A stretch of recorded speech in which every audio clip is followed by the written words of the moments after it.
Hello and welcome to the Quiver channel. I'm Jason, your host. Just going to give the dog a little treat. There we are, sit. Good dog, there we are. I hope everybody's having a good day. I've been looking at a lot of possibilities. As you know, everything I do is... I need to just move that over there, but it's just a little bit too big. There we are. We're looking at a lot of possibilities for what to do near the end of this year. It's all about trying to make sure that I don't make any mistakes. It's all about making sure that everything I do works.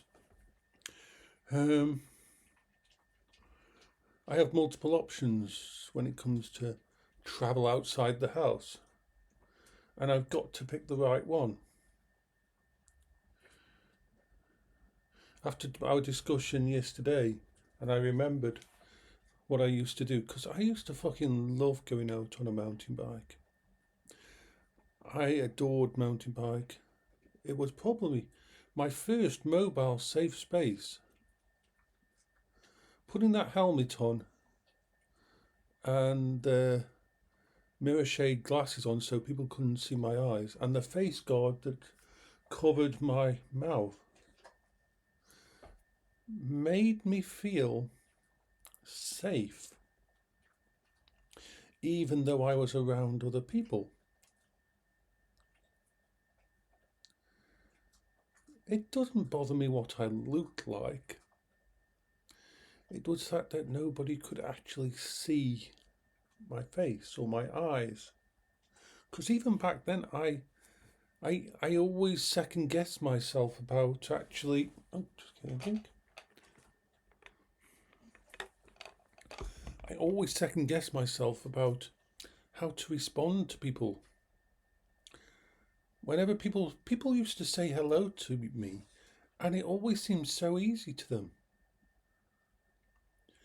Whenever I responded to that or said hello to someone, it would affect my entire day, wondering whether or not I said it in the right way, because everything just felt wrong. And it's that kind of armour. Like when I went to college. When I went to college, I carried a massive carry-all with me that I carried my entire life in it. And I would spend most of my time in the corner, away from people. There was the odd times when I gelled with the community when we made spitball launches and launched them at the lecture and things like that. But I was always odd, and by the time I got to university, I used to go in there like some kind of grunge weirdo in a long black trench coat with alcohol in each pocket. The alcohol made the lectures easier. And the reason I failed university massively was because I would spend all my time with the tech support people away from the students and trying to solve problems. Every part of my life has been armouring myself. I absolutely love COVID because of the masks. I love wearing a mask. I absolutely love wearing a mask.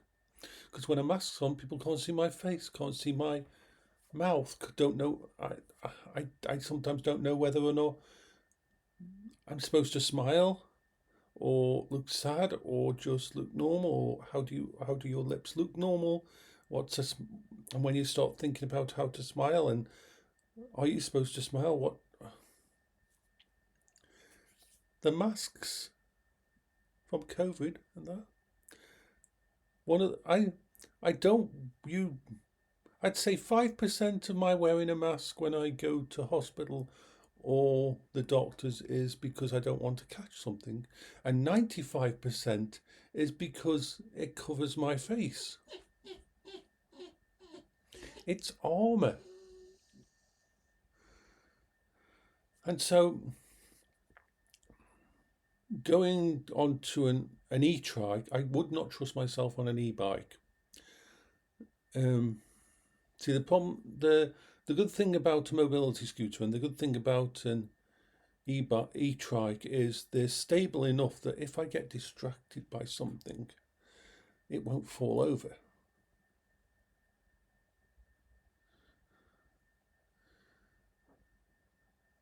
And that makes things easier. I've just got to make sure that if I go an e-bike or e-trike way, then I've got to make sure I've got a full set of fucking armour. I'm going armoured up in the way that you would armour yourself up with a full race helmet and that, as if you're riding a motorbike doing 120. I'm only going to be doing a maximum of 15 miles an hour, but I'm not going to be wearing the actual stuff because it makes me feel safe because I might fall off the vehicle. No, I'll be wearing it because it'll make me feel safe from people looking into my eyes who I don't know. I don't know where to look with my eyes when I'm with someone. It's something that people with ADHD and autism and that, we always worry whether are we looking at them for too long? Should we be looking away now, or is looking away wrong? When you're talking to someone, are you supposed to just stare at them all the time while you're having a conversation? Does it make them think that you're more engaged, that you're acting normally, or does that make you look like a psycho? This is what goes through my fucking head when I talk to people I don't know. Would you like another sweetie? You can have another sweetie, little doggy. Come here. Sit down. Good doggy. There we are. It's why a lot of autistic people and that like animals and dogs and cats. We don't feel this unnatural need to explain ourselves or to act in a certain way with them. Dogs, cats, other pets, they accept us for who we are. And it's why we're very comfortable around animals.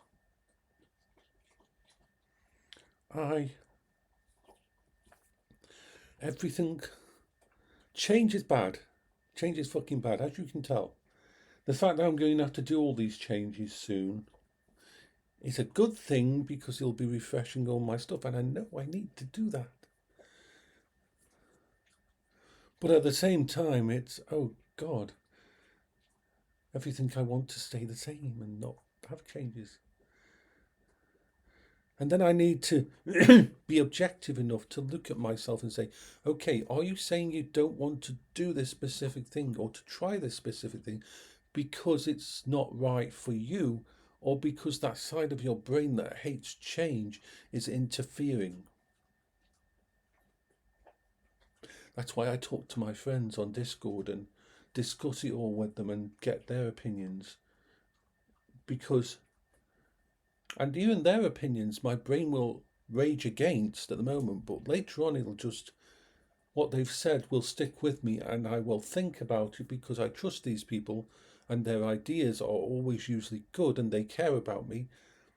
And sometimes my own brain is just trying to be too risk averse. Is getting the scooter cabin a safe system? Is it the best system? It's got a 1-year warranty. It's not going to be as easy to self-maintain. It's got a very specialised chassis and a very specialised set of equipment. There's not much fucking information out there because they're so expensive. If you look on YouTube for videos on cabin scooters in the UK, they're fucking none of them.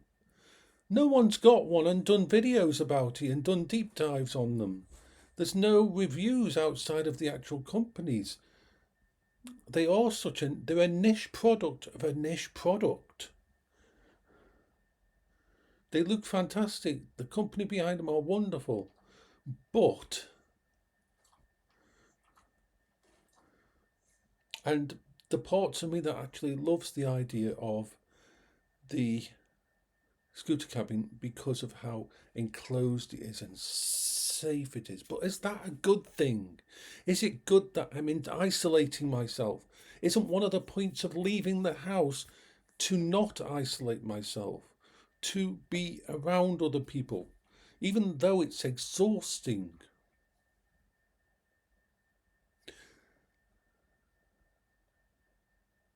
And that's the whole point. Would an e-trike force me more in a situation where I've got to interact?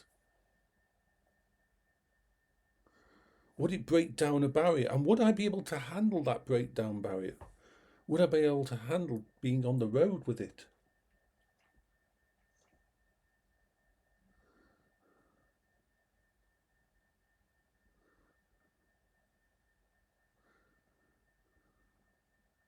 There's lots of things to look at in this situation.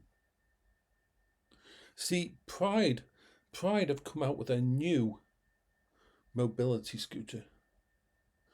You know, I've got the Pride Revo, the one I use for going into shops and for going into hospitals and places like that. They've come out with the Badger, Pride Badger, and this new Badger model for the UK, I'm trying to think of its full name, but it can be taken apart to put in the boot of a car, just like the Revo, but it's also a class 3 vehicle and can go up to 8 miles an hour. It has brilliant turnability and it'll get anywhere. So I'm looking at that as well, because I could replace the Quingo with that and get a scooter pack canopy for it for when it's wet and raining. I have many options at the moment. I could get that and an e-bike. Unfortunately, I can't have the e-bike, and the Quingo. They will both not fit in the front of my house.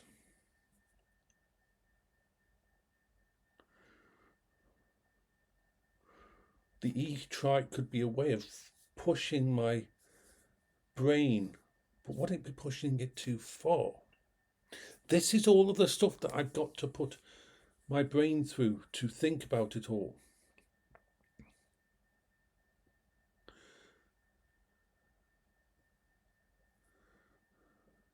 For the same price of the scooter cabin, I can both get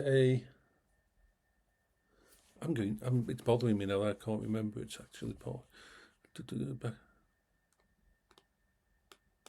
It's the Badger Bandit, and it's the UK model. It's made as an off-road, on-road Class 3 vehicle that can break down and fit in the smallest cars. It's amazing.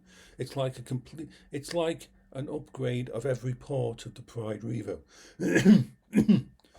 And that means I could keep it inside the house, that whatever I have in the actual outside at the front wouldn't need to share space with a mobility scooter. This doesn't mean I don't like the mobility scooter I've got. It's just I've got to think of the future.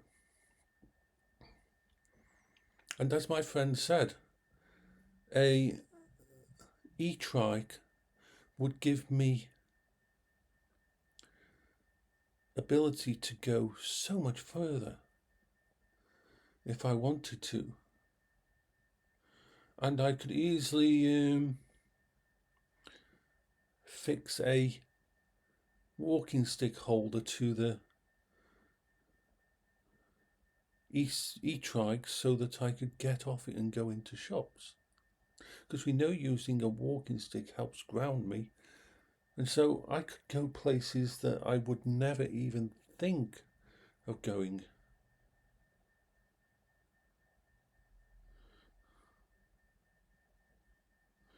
So I've got to think about a lot of things over the next weeks. Anyway, take care of yourself. I hope you're all having a wonderful day, or have a reason to smile, because everybody should have a reason to smile every day.